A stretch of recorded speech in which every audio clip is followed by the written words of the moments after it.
Hello everyone. Welcome to this time together again, 1 o'clock on a Thursday. It's Thursday today, yep. And the sun is shining, and although it was really quite cold this morning, the winds died down a little bit, and it's pretty nice. So I'm in another part of my yard, right out by the garages. I call it the front yard. Warren calls it the backyard because he thinks the lake is the front side of the house, and so you can call it whatever you want. Hey Ethel, nice to have you with me. I'm wondering how you're doing. I've been checking in with people. Oh, I can't wave at you for some reason, Sue. It's not letting me wave at you. I've been checking in with people on the phone, and life feels like it's pretty much normal for a lot of those folks, unless they have young children. The ones with young children are definitely finding things different. But I have found this week to be a pretty challenging week emotionally, and so I'm wondering how you're doing with that as well.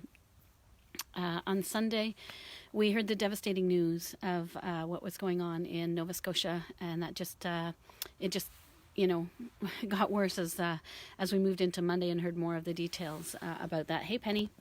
And so Sunday and Monday were kind of days filled with tragedy and days of disbelief and wondering what was going on.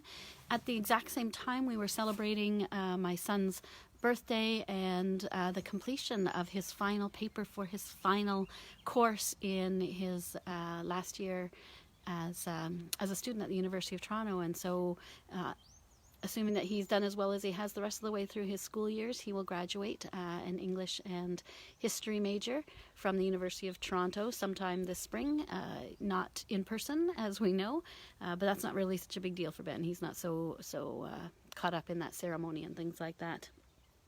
Monday also saw the birth of a new little girl for our neighbor, and so Monday was both a day of celebration as new life and milestone things happened in our family, and recognition that in the world there was such devastation and loss, and people were really grieving and angry and wondering how it happened and why it happened and all those questions that run through our head when tragedy strikes. On Tuesday, I was able to finally get my research participants for my doctoral work together for the very first time. It's a couple of months behind because we had to rewrite protocols for the Ethics Review Board, but that went really well. It was a bit challenging and a bit daunting to try and do it that way, and it wasn't quite what I hoped it would be. It's hard to be playful online sometimes, but the feedback from the participants has been really great, and so that was a moment of celebration as well. And then Wednesday we had a great coffee time chat with members of the choir from Lakefield United Church, and then there was the vigil. There was the vigil for the Nova Scotia folks, and I was so proud of my colleagues in the United Church who gathered together from all levels of the church and all across the country and all around the world to be together, to mourn and to offer words of hope and to pray for the devastating things that were happening in Nova Scotia.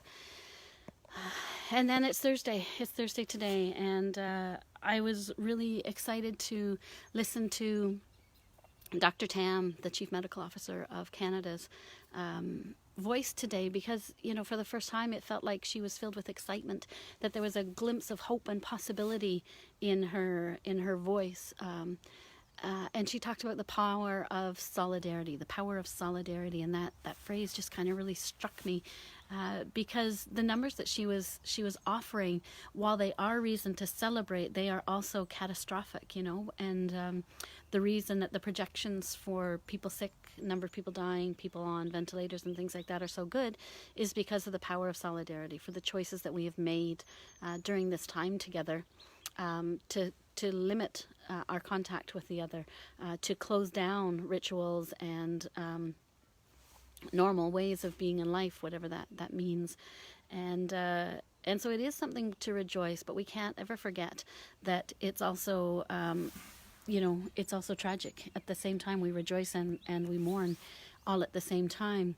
Which brings me to the final thing that I wanted to tell you about this week. I've been challenged also not just with my emotional responses to the things that are happening in the world and in my own little neighborhood, but also with the realities of my work. This week, we celebrated birth. We celebrated the birth of someone close to us, and we await the birth of members of our congregation who are in the last days of their pregnancy. I was asked to do a funeral, a graveside funeral next week, and had to really wrestle about whether that was something that I was willing to do or not. And also this week I was asked to do a wedding at the end of June. The wedding that we have scheduled already for the end of May has been postponed. That couple has decided that they're not going to proceed with it right now. But another couple who is mourning the loss of the great celebration with family and friends that they had planned for this summer is scrambling now to try and find a way that they can still hold their ceremony, not the reception, but the ceremony, in ways that honor social distancing at the end of June. And we don't know what June's going to look like. We don't know whether restrictions will be lifted or tempered or changed in some way. And so it's been an opportunity for me to reflect on who God is calling me to be in this time of tragedy, in this time of pandemic, in this time of changing worlds. Because I think that's who God called me to be. God called me to be a person who abides with and walks with people on life's journey. And so how do you do that in this time?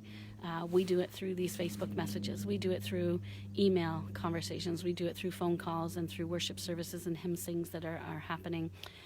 But there are still some times in our life where we need the ritual. We need that regular opportunity to gather together, to celebrate or to mourn. And so it has been an interesting week to reflect on and to minister in.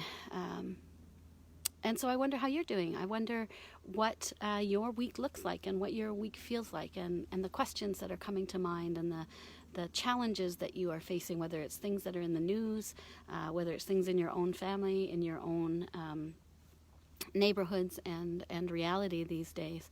And so just recognize that it's totally normal at this point in time for you to be on a bit of a roller coaster emotionally, for you to be uncertain about how to do things, and to really feel like you need to wrestle with some of the decisions that you're making, and to know that it's okay, and that whatever you decide is the right thing. It is the right thing, because you have to be confident in your own decisions, in your own way of living out the restrictions, and your own way of honoring what your heart and what your mind and what your soul need in this time and in this place. And so I just wanted to say that this week, that it has been a challenging week, that there's been so much great news and so much tragic news this week, and you might find yourself a little bit topsy-turvy. And if that's where you are, then know that this community is here for you. Like Dr. Tam said, that there is solidarity, there is power in solidarity. And the greatest way that I have seen that is in the way that our congregations have stepped up together and have been calling and connecting with one another. And in that vigil on Wednesday for the tragedy in Nova Scotia, there were 2 streams that were available for that. The prayers were beautiful, the music was beautiful, and the preacher did an amazing job.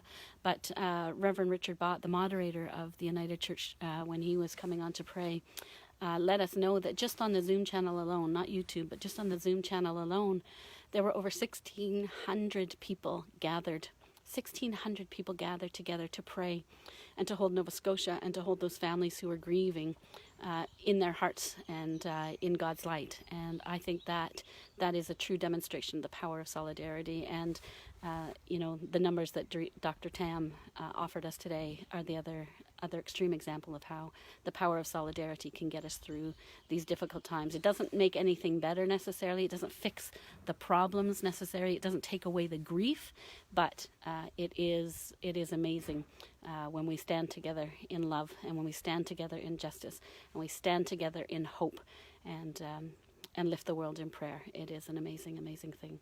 And so let me know how you're doing in the comments. Send me an email. Give me a call. I'm here if you want to do a Zoom chat for pastoral care, or a phone call for pastoral care. Let me know if there's something that you need us to pray for, if you need us to stand in solidarity with you, so that you can bear up. during this time. And know that you are in my prayers, and that you are God's beloved, and that grace and peace will surround you if you look for it. God bless everyone. Have a great day.